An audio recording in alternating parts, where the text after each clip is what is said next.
اگر عمران خان نے باہر جانا ہے تو وہ چلے جائیں گے جناب انگلینڈ چلے جائیں گے، ان کے ادھر بچے بھی ہیں، ان کے ادھر دیگر لوگوں سے بھی جو ہے ان کے تعلقات ہیں، وہ تو کسی بھی ملک میں جا سکتے ہیں۔ تو یہ ان کو کہا گیا کہ جناب آپ جو ہے ملک چھوڑ کے چلے جائیں، اور عید تک آپ کو ٹائم ہے، اگر آپ نہیں چھوڑ کے جائیں گے تو پھر آپ کے خلاف کارروائی ہوگی۔ اب اس کے اوپر جو عمران خان کا فیصلہ ہے، ان کا یہ کہنا ہے کہ جناب میں نے تو ملک چھوڑ کے نہیں جانا۔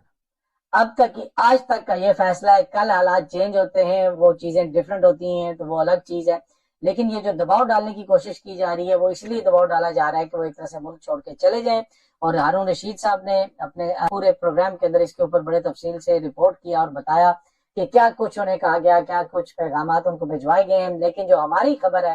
وہ یہ ہے کہ عمران خان نے کہا ہے کہ جی جیل چلا جاؤں گا لیکن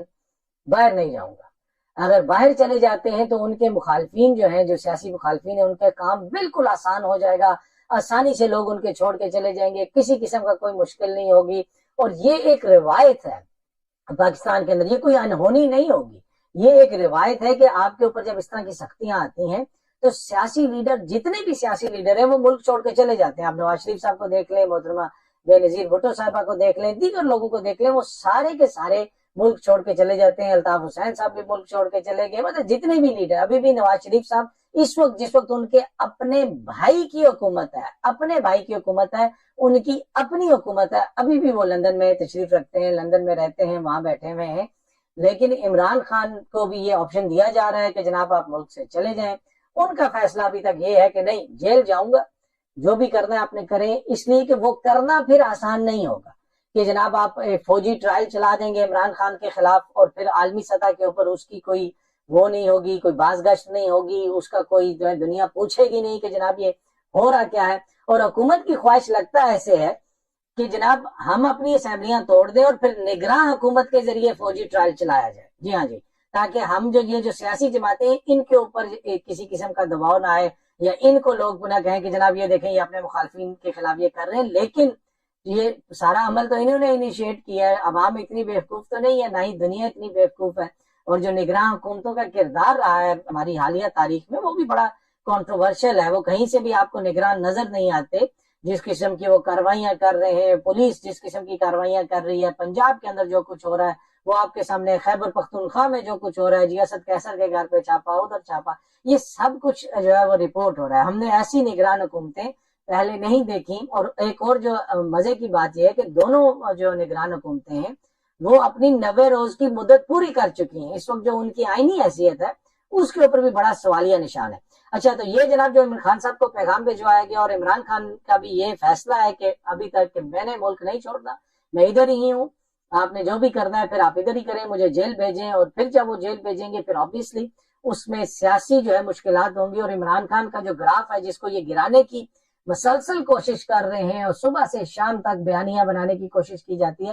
لیکن بیانیہ نہیں بن رہا۔ آج کل کے دور میں بیانیہ نہیں بن سکتا ایسے جیسے بیانیہ بنانے کی کوشش کی جا رہی ہے۔ آپ کا میڈیا ریڈنڈنٹ ہو چکا ہے، آپ کا الیکٹرانک میڈیا پہ آپ صبح سے شام تک جو مرضی کہتے رہیں، آپ مجھے بٹھا کے کہتے رہیں کہ صبح سے شام تک کہ یہ شیخ سعدی ہے، تو یہ تو نہیں ہوگا نا کہ لوگ مجھے شیخ سعدی کہنا شروع کر دیں گے۔ یہ ڈیجیٹل دور ہے، اس دور میں جو کچھ ہو رہا ہے وہ ملٹیپل ذرائع کے ذریعے لوگ دیکھتے ہیں، خبروں کو کنزیوم کرتے ہیں۔ میں نے پہلے بھی عرض کی تھی کہ وہ دور جس میں صرف پی ٹی وی، ایک پی ٹی وی کا چینل تھا اور چند اخبارات تھے، اس میں آپ بھٹو کو ختم نہیں کر سکے، پیپلز پارٹی کو ختم نہیں کر سکے، تو اس ٹک ٹاک کے دور میں آپ عمران خان کو ختم کریں گے؟ جہاں پہ بچہ عمران خان کی ویڈیوز بنا رہا ہے تو وہ ممکن نہیں ہو پائے گا۔ پر اینی وے، یہ بڑی امپورٹنٹ تفصیلات تھیں، سوچا آپ کے ساتھ شیئر کیجیے۔ اور اگر ملک کے سیاسی حالات کے اوپر بات کی جائے تو استحکام پاکستان پارٹی ایک آئی ہوئی ہے بلکہ، اور اس کے جو لیڈر ہیں جنہوں نے بنائی، جہانگیر ترین صاحب بناتے ساتھ ہی لندن چلے گئے۔ مطلب ایک طرف جو ہے عمران خان ہے، اس کے اوپر وہ اتنے کیسز ہیں، ان کو کہا جا رہا ہے آپ باہر جائیں، دوسری طرف ترین صاحب نے پارٹی ابھی بنائی نہیں اور ساتھ ہی لندن چلے گئے۔ یہ بھی ایک انہونی سی بات ہے نا، پارٹی بنائیے، آپ گراؤنڈ کے اوپر کریں، اس پہ کام کریں، آپ نے کیا کرنا ہے، جس طرح بھی آپ کی جو حکمت عملی ہے اس کو طے کریں۔ اور یہ جب پارٹی بنی تھی، اور میں نے آپ کو کہا تھا کہ اس کے اندر اگر سب سے زیادہ کسی کو نقصان ہوگا تو وہ ترین صاحب کی جو صاف ستھری ریپوٹیشن ہے سیاست کے اندر، رکھ رکھاؤ کے ساتھ جو وہ سیاست کرتے ہیں، ایک سلجھے ہوئے انسان ہے، ان کی ریپوٹیشن کو سب سے زیادہ نقصان پہنچے گا۔ محمود مولوی صاحب نے پچھلے دنوں کہہ دیا کہ جناب میں نے تو ابھی پارٹی جوائن نہیں کی، اور پھر کل مریم احمد صاحبہ کے پروگرام میں انہوں نے بات کرتے ہوئے محمود مولوی صاحب نے کہا کہ ابھی تک تو فواد چودھری، علی زیدی، عمران اسماعیل نے خود استحکام پارٹی آفیشلی جوائن نہیں کی ہے، ابھی تک انہوں نے بھی آفیشلی جوائن نہیں کی ہے، کوئی بھی آپ کو استحکام پاکستان پارٹی کا بندہ سامنے نظر آپ کو نہیں آ رہا۔ اور ایک استحکام پاکستان کے سینئر لیڈر سے میری بات ہوئی اور انہوں نے مجھے بتایا، اب پتہ نہیں انہوں نے جوائن کی ہے کہ نہیں کی، وہی میں آپ کو بتا رہا ہوں، یہ کہہ رہے ہیں کہ جی آفیشلی تو ابھی کسی نے جوائن ہی نہیں کی ہے۔ انہوں نے کہا کہ یار میں نے تو ترین صاحب سے بھی گلہ کیا کہ آپ نے ہمیں مروا دیا، ترین صاحب آپ نے یہ کیا کیا، آپ نے یہاں پہ بلا کے ہمیں بے عزت کر دیا، آپ لوگ ہمیں آپ زبردستی کیوں اس میں شامل کرنے کے لیے بلایا گیا، اس قسم کا انہوں نے ترین صاحب سے گلہ کیا۔ اور انہوں نے کہا کہ پارٹی کے اندر جو آپ کا مخالف گروپ تھا تحریک انصاف کے اندر، وہ لوگ تو آرام سے ابھی بھی ادھر ہی ہیں، شاہ محمود قریشی صاحب بھی ادھر ہی ہیں، اسد عمر بھی آرام سے سائٹ پہ ہو گیا، ہمیں یہاں پہ بلا کے جو ہم آپ کے ساتھ ہیں، ہمیں یہاں پہ بلا کے جو ہے عوام کی نظروں میں آپ نے بالکل ہی گرا دیا، اور اب ہماری سیاست کدھر پہنچ گئی وہ آپ کو بھی پتا ہے